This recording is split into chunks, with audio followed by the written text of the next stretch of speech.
Welcome everyone to tonight's class entitled When Reason Understands Yet Still Gets Confused. If it's moral, why do we need the Torah?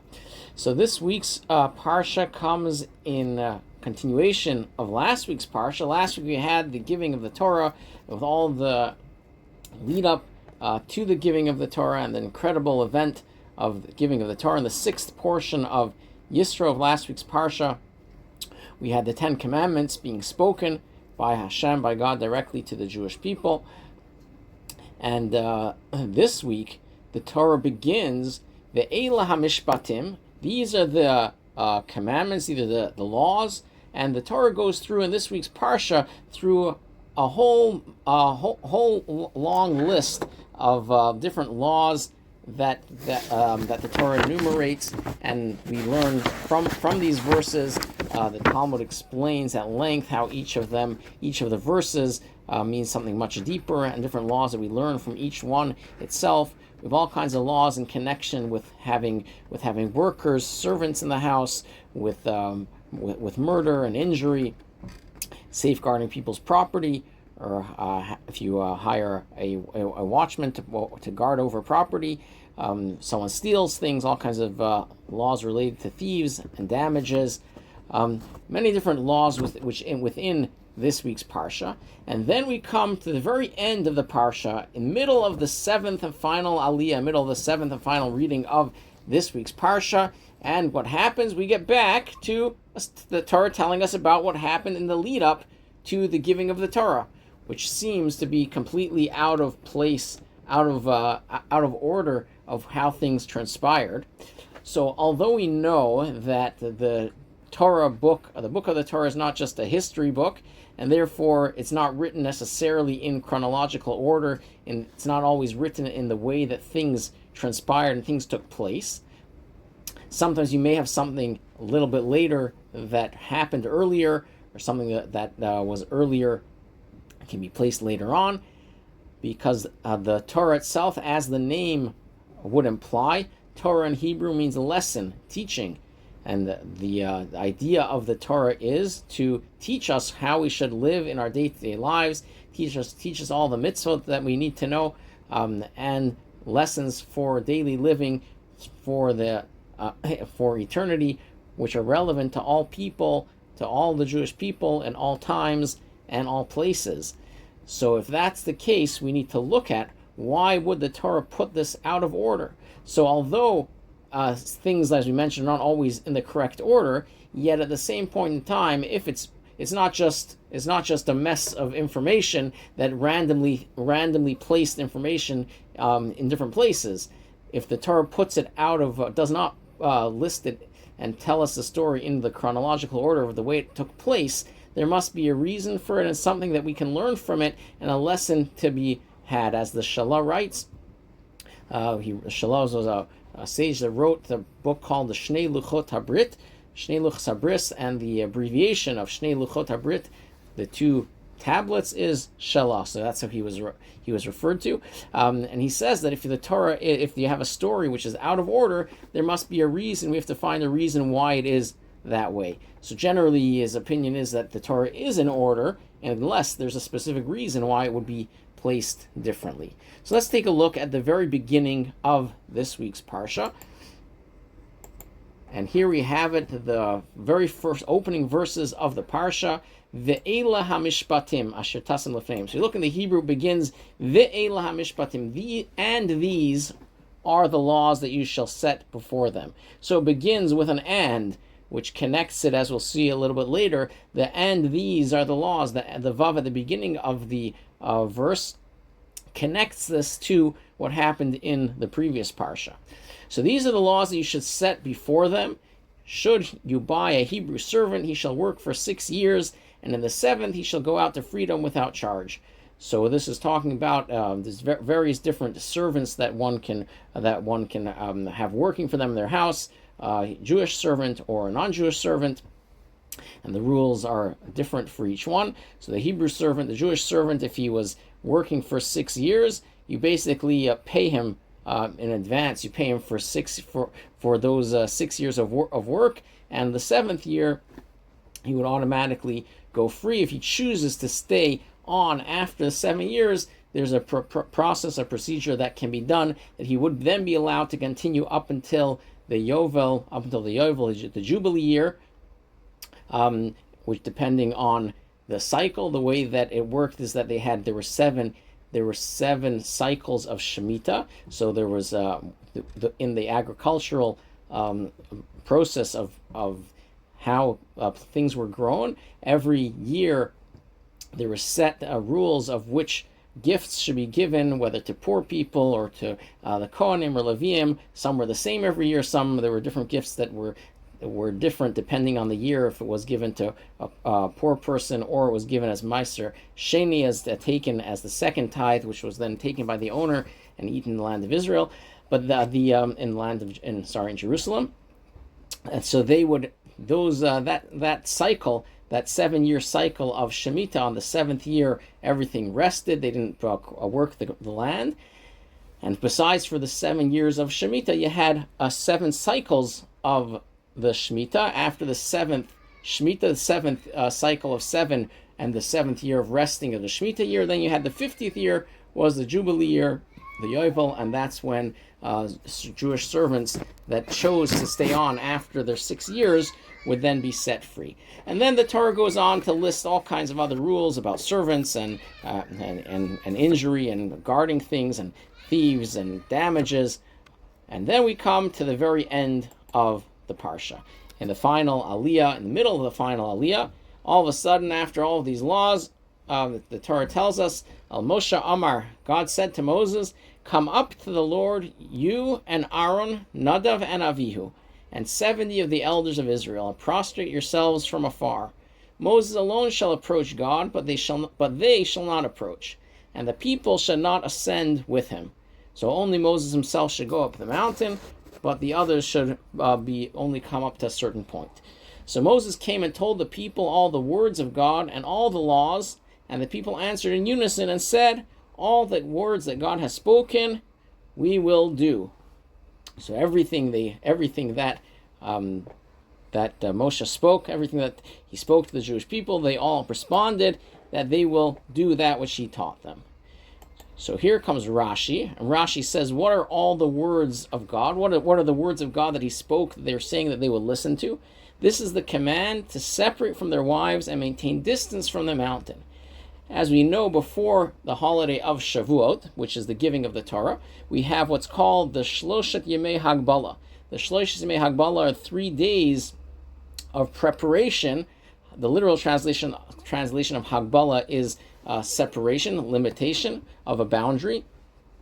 Those were 3 days. From that point on, they couldn't come close. They were limited in how close they could come to the mountain, and that was the beginning of their final preparations leading up to the giving of the Torah. Each of the next 2 days before the giving of the Torah, they had specific additional instructions of how to properly prepare themselves for the giving of the Torah. So just like on Yom Kippur, which is the holiest day of the year, when we're connecting to Hashem, connecting to God in the deepest and the highest level, and that as well, there's 5 things that we don't do on Yom Kippur, besides for eating and drinking. We don't wear leather shoes, and we don't have intimate relations. Spouses don't have intimate relations on the day of Yom Kippur, because it's such a holy day, and we're focusing just on our connection between us and Hashem and God. So the same thing too is in the preparation for receiving the Torah for the very first time. Leading up, the last few days leading up to the giving of the Torah, they were also commanded, the spouses, husbands and wives were commanded to separate, not have intimate relations during those 3 days, and maintaining a distance from the mountain. So this was the particular instruction on that day. As we'll soon see, the day that we're speaking about the date was the 4th of Sivan.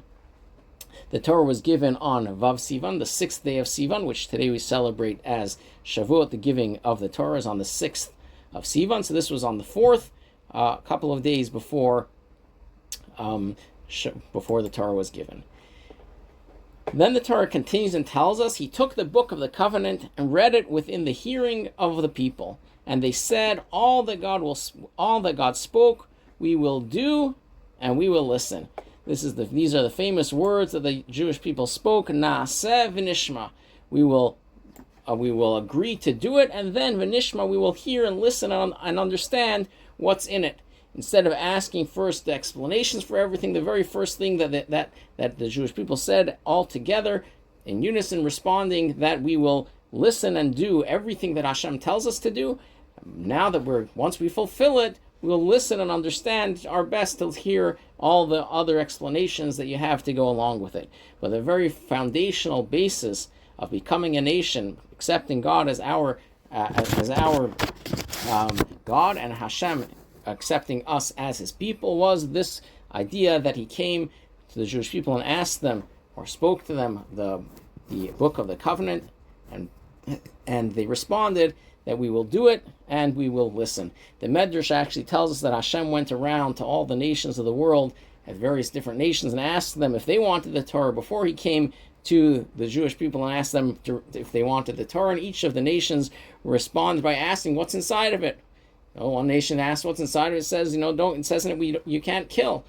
And their response was, well, that's how we do business around here. It's not for us. The next nation he went to, Hashem asked them if they want the Torah, and their response was, what does it say inside of it? Hashem responds, you can't steal. And their response was, well, that's how we earn a living around here. We take from one another. That's how someone needs something, they go and just take it by force. So they didn't want the Torah until they came to the Jewish people, and they said, well, upon hearing these words, the community responded, Na'aseh v'nishma, we will do and we will listen. We will, whatever it says inside of it, we trust 100% that this is something that we want, knowing that it's coming from Hashem, knowing that it's coming from God. It's a gift that we are ready to accept. And then once we accept it and are ready to fulfill it, we'll study it and learn it and listen to everything that's inside of it. What exactly was the Book of the Covenant that they were listening to and reading? Of course, as we mentioned, this was on the 4th of Sivan. This was before the Torah was actually given. So Rashi comments here again. It says, what is the Book of the Covenant? This is from Genesis until the giving of the Torah and the commandments that they had been instructed at Marah. So Moses already had written down, it was ready and taught them the Torah from Bereshit, from the very beginning of creation, up until the timeline, up until where it was up to at that point in history, which was the giving of the Torah. So it was the entire book of Bereshit, part of the book of Shemos, part of the book of Shemot, up until last week's Parsha, up until the giving of the Torah. Aside from that, there was also the various instructions that were given at Marah. There were specific mitzvot, although the Torah was formally given only 2 days later, but there were a few mitzvahs that they had earlier. They had the mitzvah of Shabbat was already given to them earlier. The commandment of circumcision was given to them earlier, and a few other ones. So this was the Book of the Covenant that they read, and that was taught to them, and they accepted what it said and said, we will listen, we will do, and we will listen. This is from Rashi's comment back on when Hashem spoke to Moses and told him he should come up to the mountain. To Moses he said he should come up on the mountain. This was said before the 10 Commandments. On the 4th of Sivan, Moses was told to ascend. So he went up, Moshe went up the mountain and came down, communicated with Hashem a number of times. Each of the 3 days prior to the giving of the Torah was given another command of how they should prepare themselves. So of course all of this took place, even though it's written in the Parsha at the end of Mishpatim, the end of this week's portion. It was actually the place where it belongs, where it should have been chronologically, should have been in last week's Parsha, in somewhere along the way before the Torah tells us about the 10 Commandments when they were given and spoken. Any comments or questions before we continue?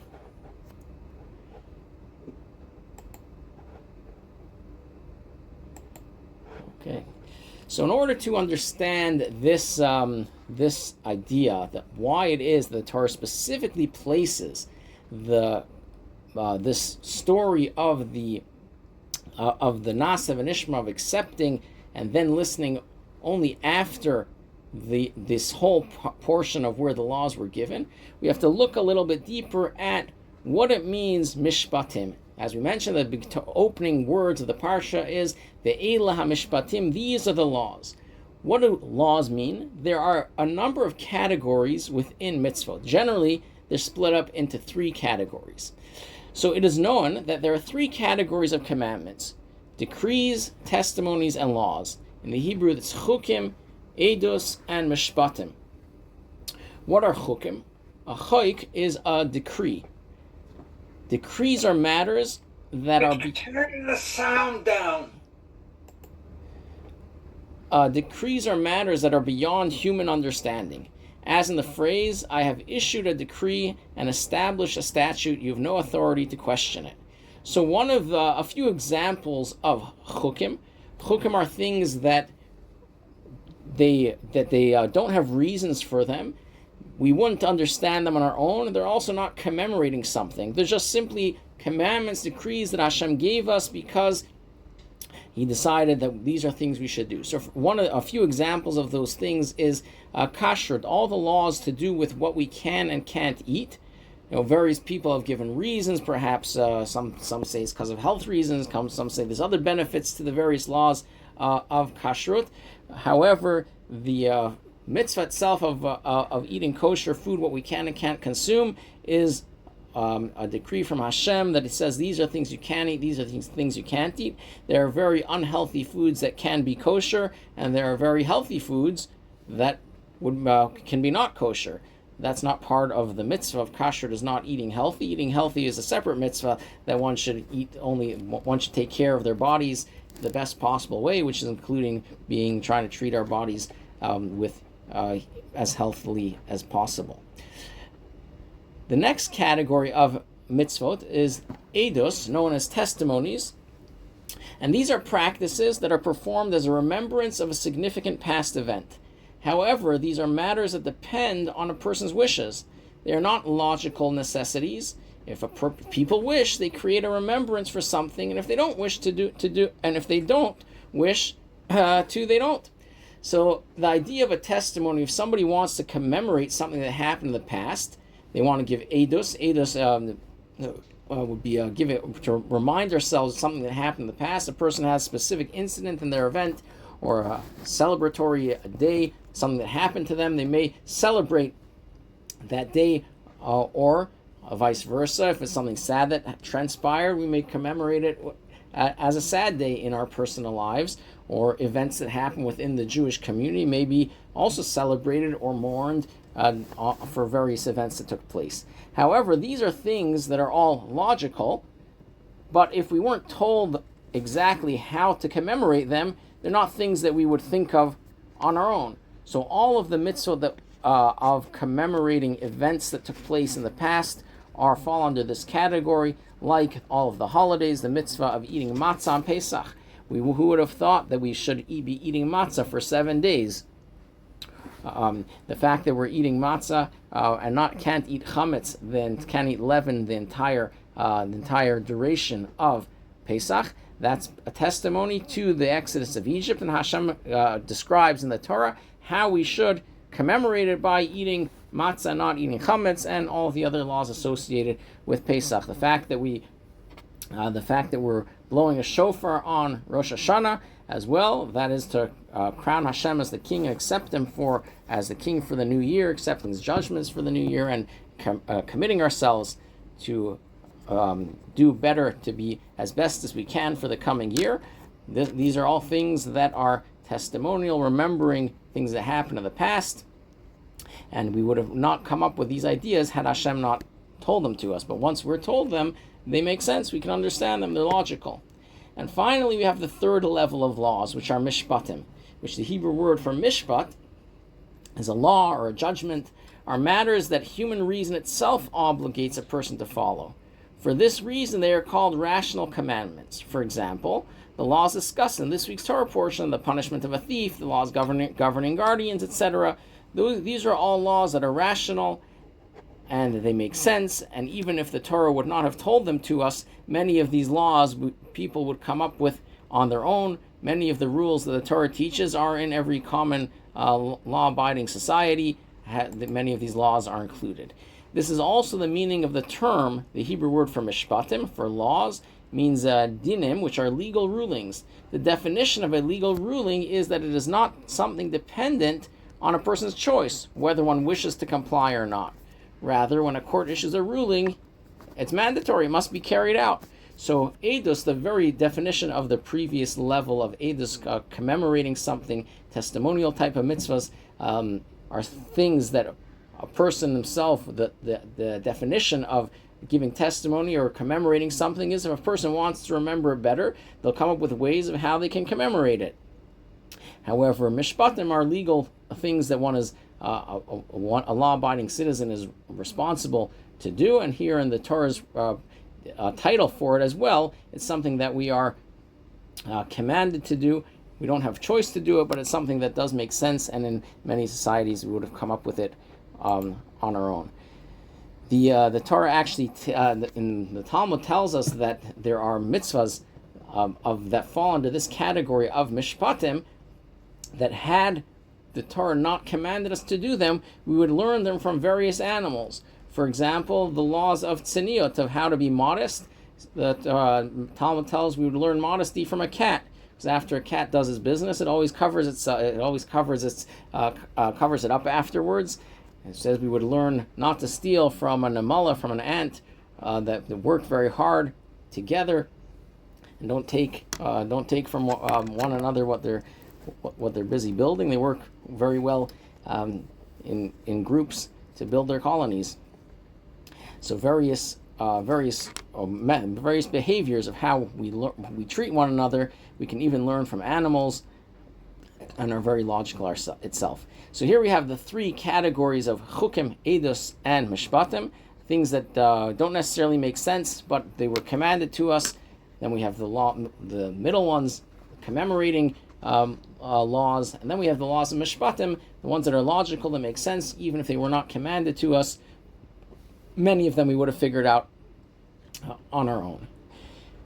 Concerning this, it is said to Moses, these are the laws that you shall place before them. Concerning these final group of mishpatim, the logical laws, it says, Ve'ela mishpatim, these are the laws, the logical laws that you should place before them. Meaning, even though these are commandments that human reason itself obligates, Moses still had to command them to the Jewish people in the name of God. This is especially evident in light of what is explained in the Medrash, which Rashi cites in his commentary on the Torah, that wherever the term "and these" is used, it comes to add to what came before it. Just as the earlier ones, the 10 Commandments and the portion of Yisro, were given at Sinai, so too these, the laws in this portion, were given at Sinai. So as I mentioned earlier, whenever it says Ve'ela, when it has it's important to note that extra vav at the beginning, and these are the laws. So the Torah tells us, the Medrash tells us that anytime we see in the Torah the word "and these," the "and" is coming to add to something that was already previously stated. So here, what is it adding by saying Ve'ela and these are the laws? It's coming to add that just like the previous laws in the last parsha, in the 6th reading of the last parsha, the 10 Commandments were spoken at Sinai and given by God to the Jewish people at Mount Sinai. The same way too, all of these laws that are spoken in this parsha were also given at Mount Sinai, and in the broader context, all of the laws later on in the Torah that were spoken later on, the entirety of the Torah was given by Hashem to the Jewish people at Mount Sinai. And the Talmud takes it even further and says that as the Torah expands based on the principles that were given at Mount Sinai, even that which a knowledgeable student that utilizes the methods that the Torah sets out comes up with today was also given at Mount Sinai. It was just given in a way that was just in a concealed way. It wasn't yet revealed to the world. It was just given in a sense of the framework in which to learn these laws. So all the laws regarding new technology and how you can use them on Shabbat, for example, all those things obviously were not discussed explicitly in the Torah, and certainly not weren't discussed prior to all these electrical components being discovered and the various advances in technology. However, the framework for how we can learn what the rules are were all given by Hashem at Mount Sinai, and therefore we treat halachas, we treat new rulings today with that same integrity and same reverence as the Torah itself that was given at Mount Sinai. But it's interesting that when the Torah comes to tell us that these are the laws that were given to the Jewish people, and it says the Torah is trying to include and tell us, and not just were the 10 Commandments given at Mount Sinai, but also these ones were given at Mount Sinai to the Jewish people. Instead of choosing laws that are in the category of chukim, that are not understood, or even laws as edus, the testimonial laws that we would have not understood or not came up with on our own how to celebrate them, those are not the ones which the Torah speaks about and mentions so clearly how they were given at Sinai, just like the 10 Commandments. The ones that the Torah chooses to use this term Ve'elam Mishpatim for is specifically the ones that seem to make sense on their own that we would have understood without them. So the question then becomes, why is it that these specific laws was necessary to stress and give it to and to stress and acknowledge and point out so prominently how these laws were also given specifically by God to the Jewish people, if these are things that we should understand on our own. At first glance, this seems contradictory. After all, if something was given at Sinai, then it makes no difference whether it is a decree or a law, whether it's something that we understand or something that we don't understand. Everything given at Sinai must be observed. If Hashem told us to do something, it doesn't really matter what the reasons are behind it, what kind of law it is. Once we're told to do it, then we have to fulfill what Hashem tells us.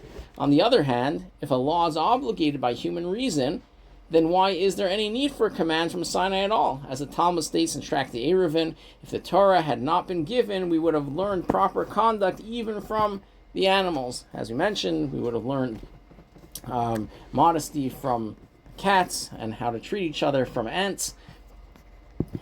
So those are things that we would have understood regardless. So if this is something that is important, if this is something that we know already on our own, then why is it necessary to have a specific, explicit commandment from Hashem that this is how it's done, so much so that it's being pointed out so strongly? And secondly, on the other hand, if this was a law which was given from Sinai, what's the difference? What kind of reasons behind it? Whether there is a reason, whether there isn't a reason. Just as when foot soldiers are working are working together in an army service of fulfilling specific tasks that are necessary, the commander commands what things are supposed to be done. If everyone sits down and starts trying to have a meeting and figure out exactly why they should go this way, why they should go that way, if they should shoot, should they not, the army wouldn't exactly be productive. They have to fulfill exactly what they're being commanded, and and the questions can come later on to figure out exactly what he's trying to accomplish, and if there's questions, it can be asked later. But at the time when a task needs to be done and it's urgent to be done immediately, there's no time for questions. In our connection with Hashem gives us a mitzvah to do, and we have an opportunity to do it. Our first job is to jump at the opportunity and fulfill it to the best of our ability. And then, nasa, we first fulfill it, and then comes the nishma. Then we'll understand and try to understand to the best of our ability. So why is it important for it to mention that they are mishpatim? And seemingly, if they are mishpatim and we understand them on their own, why is it so important to stress the fact they were given by Hashem at Sinai, just like the rest of the mitzvot? So once we understand this idea, we'll be able to come back and understand why it is that this section of Nasa v'Nishma and the section about fulfilling and then understanding and what happened, the whole number of verses of telling us what happened on the fourth day of Sivan is only placed at this section of the Torah. We'll be able to understand that once we understand why it is important to tell us that these laws were given at Sinai. Yet even the laws that reason itself obligates are stated in the Torah as having been given at Sinai. To take this a step further, there's nothing superfluous in the Torah. Just as nothing is missing from it, Nothing extra was added to it. There is a general principle that God did not create anything in the world in vain, and this is all the more clear regarding the Torah. Since there can't be anything superfluous, it must be the case that we cannot rely on the obligation imposed by reason. It must be that the command of the Torah adds something new and fundamental even to matters that are already required by human reason. So there's nothing in, not only in the Torah, in creation itself. God created the world, Hashem created the world in 6 days and rested on the seventh. He continues to create the entire world and give energy to the world every single day, every moment of the day. And any creation that Hashem created in the world, there's nothing that was created for nothing. Anything that Hashem created has a purpose.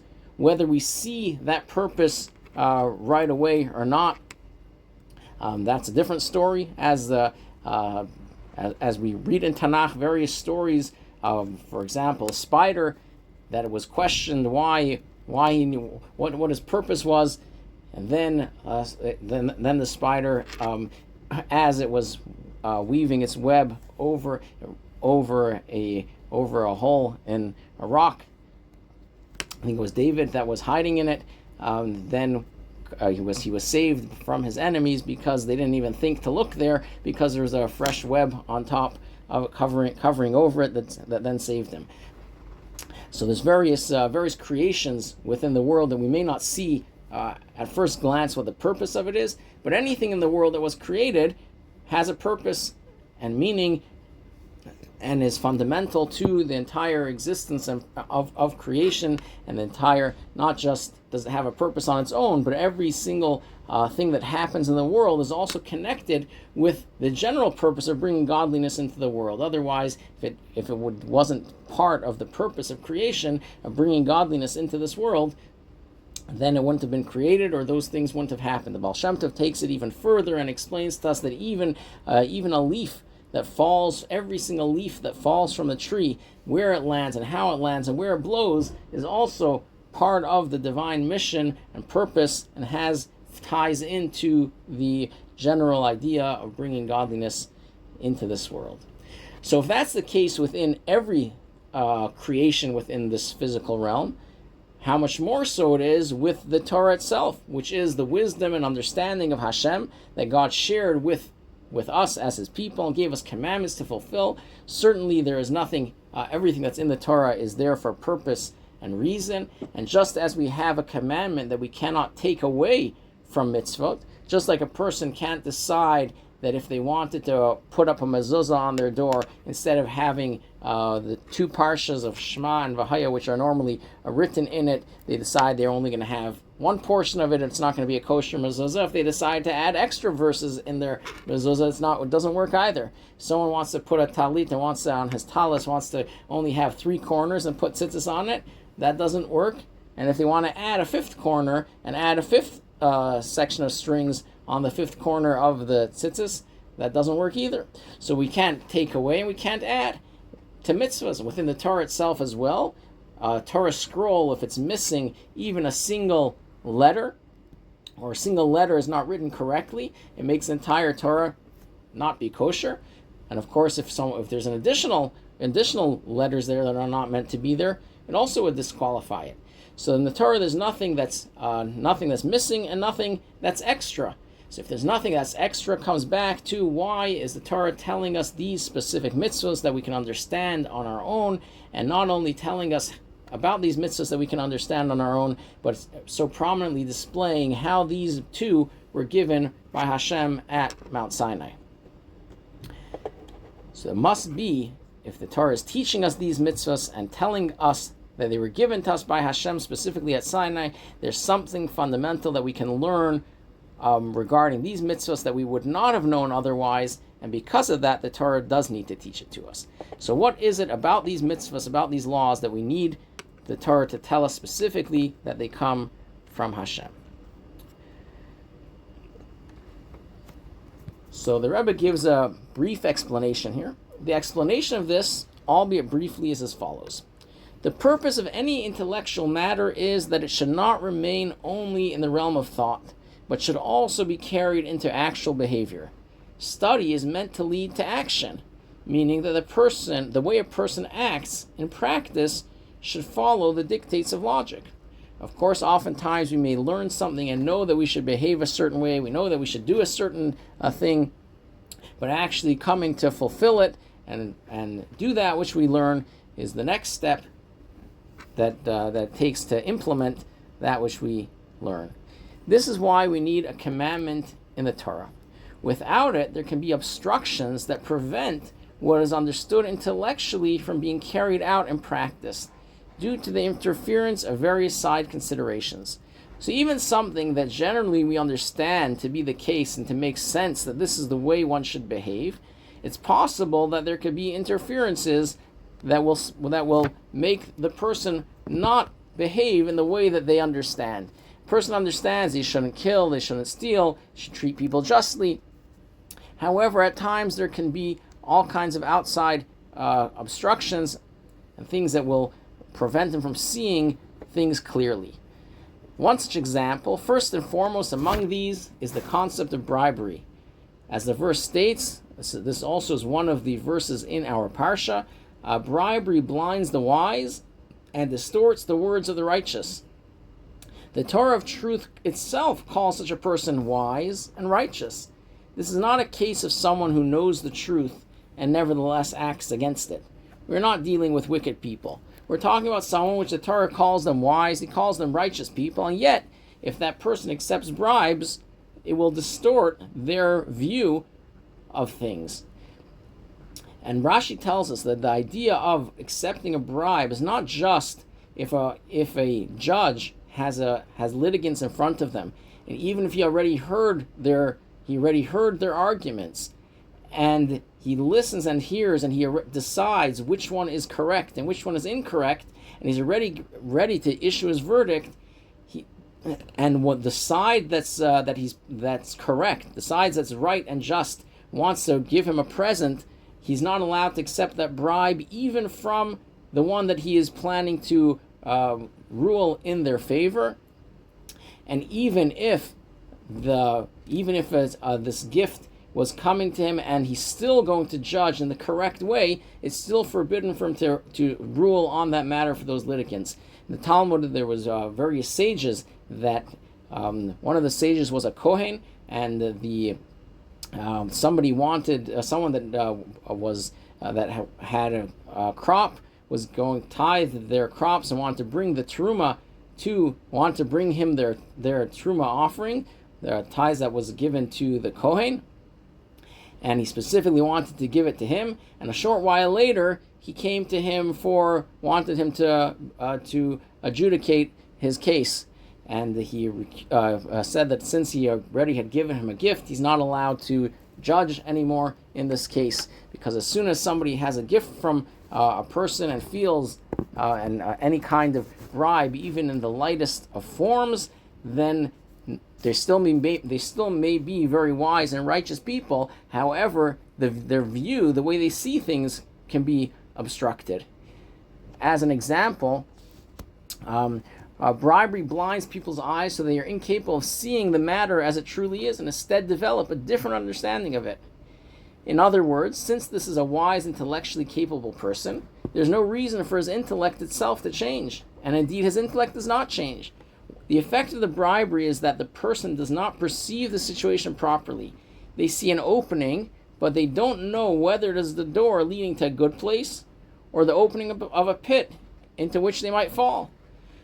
So they're wise and smart. They see an opening and they know it goes somewhere, but they have no idea what's behind it. Is it a door leading to somewhere good, or is it just an empty pit that they might fall into if they go through it? So when we see if they have litigants that are coming to present their arguments, present their cases, the judge may be able to see things, to see both sides and understand both sides well, but the moment that they accept a bribe, then their view and the vision of how they see it will be obstructed, and they won't be able to see things in the truthful manner that it is. And this is, of course, not just with judges trying to rule on a case, but it's in our own lives as well. When we behave and understand certain things, the moment that we look at something and think of things think of our own benefit, think of our own honor and pleasure, and our own standing, that sometimes can intrude on our perspective of how things actually are. For some reason, when people look at the next person over of how they're behaving, all of a sudden they figure out and notice all the things that someone else is doing wrong. And yet when we look into our own lives and ourselves, perhaps we may be guilty of behaving the very same way, and for some reason it's not as noticeable. And we don't notice it. And we only pick it up when and pay attention to it when someone else behaves that way. Part of the reason for that is because we're blinded by the love for ourselves, by the feelings for ourselves, and thinking that we're such good people, and we would never behave in such a way, and it's unbecoming of me to ever do something wrong. So when something actually happens wrong, we just brush it aside and attribute it to all kinds of other excuses and reasons why we may be behaving in such a way, and don't pay attention to it because we're blindsided by ourselves and how we feel about ourselves. Yet when it comes to someone else, though, when those things aren't there, then suddenly we see things in a very different light. So the idea of bribery, blinding a person's sight within our own lives as well, taking it to be able to understand something and then act on it, for that we need to have something that's a little bit deeper. The reason we learn from the portion of Mishpatim, the lesson, that we learn from the portion of Mishpatim, is that even with regard to laws that are understood with human logic, the Torah emphasizes that these too were given at Sinai, meaning that they contain an element that transcends reason. So once we know that these logical rules were given by Hashem at Mount Sinai, and we need to fulfill them whether they make sense or not, just because Hashem instructed us to fulfill them, at that very moment that we're fulfilling them, at that very moment that we're fulfilling the mitzvahs, just because Hashem commanded us to fulfill them, then all of our excuses and logical reasons why it doesn't apply to me at this time or that time all fall aside, because we're not fulfilling them because they make sense to us. Any type of law or rule, if someone, we understand ourselves that you can't steal and you can't kill, but if somebody comes in and will explain, if somebody that is desperate for food, desperate for a meal, and they'll go and steal because they feel that that's their only way out, their only way of survival, it may be that that's the only way to survive, but the prohibition against stealing still exists. Of course, when it comes to pikuach nefesh, actual survival, perhaps there's room to say that some things fall aside. But generally, any way of behavior, that any law and rule that the Torah tells us, when we look at it and fulfill it, not just because it makes sense to us, but because Hashem gave it to us, then all those any kinds of reasons and excuses that we might make will fall aside, because we're fulfilling it, not because we chose to, but because Hashem told us to. At the same time, although these two were given at Sinai beyond reason, they are nevertheless laws that are intelligible to reason. This is because the Torah demands understanding and intellectual comprehension. Torah is supposed to be understood, as the verse states, it is your wisdom and understanding in the eyes of the nations. So what is the difference between laws and mitzvahs that we can understand and those that were given without reason? Because Hashem gifted us with a tremendous gift. We're not like animals that are only run by instinct. We're gifted with a brain that can understand reason and logic. And when we have a mitzvah, not only are we commanded to fulfill because Hashem said so, these are mitzvahs, these are laws that we need to fulfill them and understand them to the best of our ability. Sometimes a person may say, just tell me all the things that I need to do and I'll fulfill them. That's it's a good first step.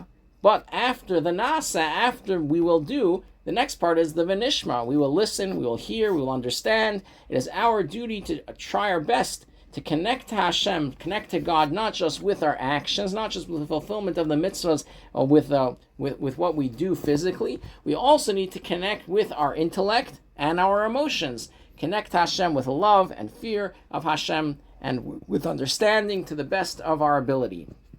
So the mitzvahs that are given under the category of Mishpatim are things that we can understand and we should understand.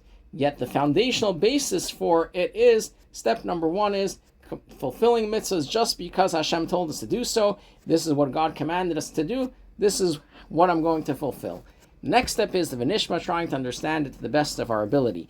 So therefore the Torah tells us these laws were given at Sinai in order to teach us that we're fulfilling them because Hashem gave them to us. And then next step is to understand them to the best that we can. Moreover, intellect is the most precious thing a person possesses, and therefore it must be used in the service of God. Our sages said the world was not worthy to make use of gold. So why was it created? What was the purpose of gold? There's enough other materials in the world, enough money in the world. Why do the Talmud tells us, why do we need gold created altogether? The response is for the temple, because Hashem wanted the temple, the sanctuary, to be built in the most beautiful manner. So He created a material that is so precious and so beautiful that it can be used in building the temple. And once it was given for the building of the temple, then we're able to benefit from all the other uses that we may use gold out of in order to benefit us. Similarly, the world was not worthy to make use of intellect. It was given only for understanding and comprehending the Torah. It was not given in order to toil intellectually on figuring out how to earn another dollar in order to buy a nicer home or finer possessions.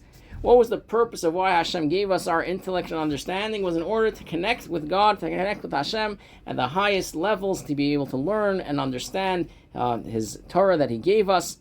Of course, once we have that understanding, it was expanded to using it in all different areas in order to make the world a better place, and in order to be able to fulfill more mitzvahs. And of course, the more money that a person has financially, the more they're able to help others out, fulfill mitzvahs themselves in a better way, and help other people fulfill mitzvahs in a nicer and better way. The more a person has, the more that they're capable of giving charity, and they're able to fulfill other mitzvahs in a better way. But what was the purpose of Hashem giving us understanding and intellect? Was in order to connect with Him at a deeper, more profound level.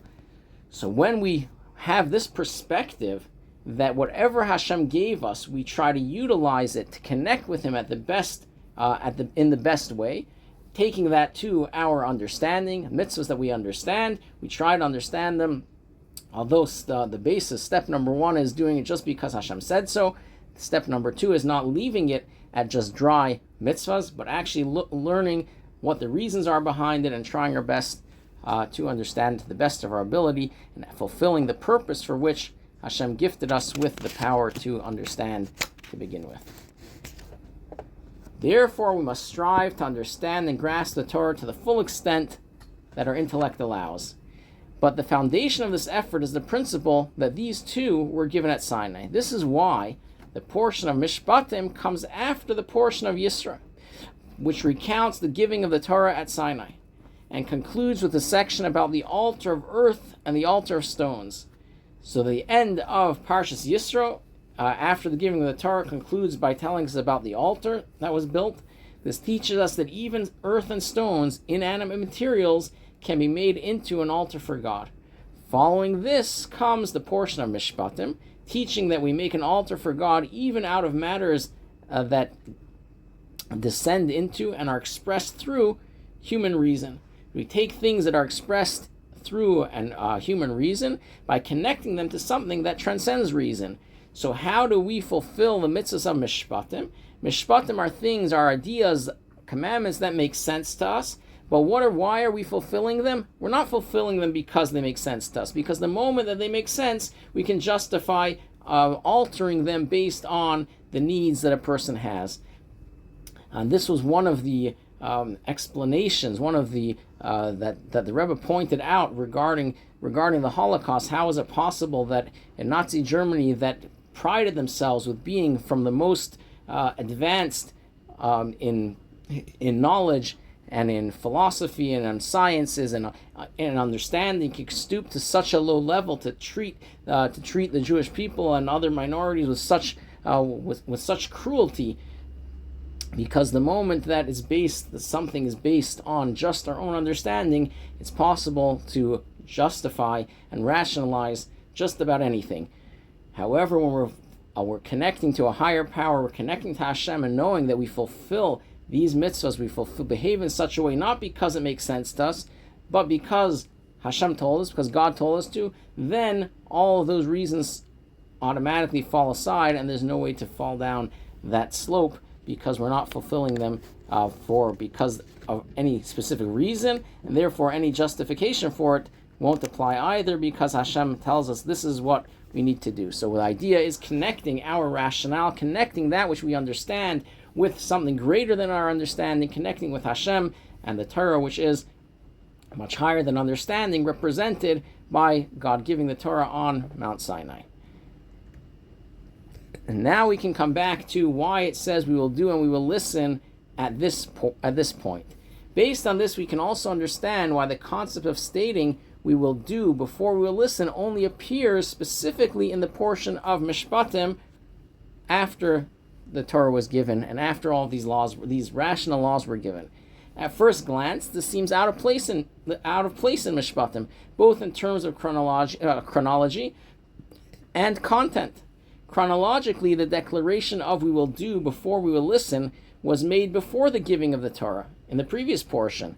So in time, it's out of place. In terms of content, placing we will do before we will listen would seem relevant only before hearing, not after one has already heard. So here in Parshas Mishpatim, we were just given a whole bunch of rules and reasons of why we shall fulfill these specific things. So if God comes to us, Hashem comes to us and says, here's the Torah that I want to give you. Do you want it? And then we'll say, we'll fulfill what's in it. After we agree to fulfill, we'll ask him, what's in it? Now tell us, what is it all about? So that makes sense. But here, we already have a whole long list of rules that Hashem already gave us. And once the Torah tells us about all these lists of rules that were already given to us, then it tells us that the Jewish people responded, we will do and then we will listen. After already listing out a whole slew of mitzvahs.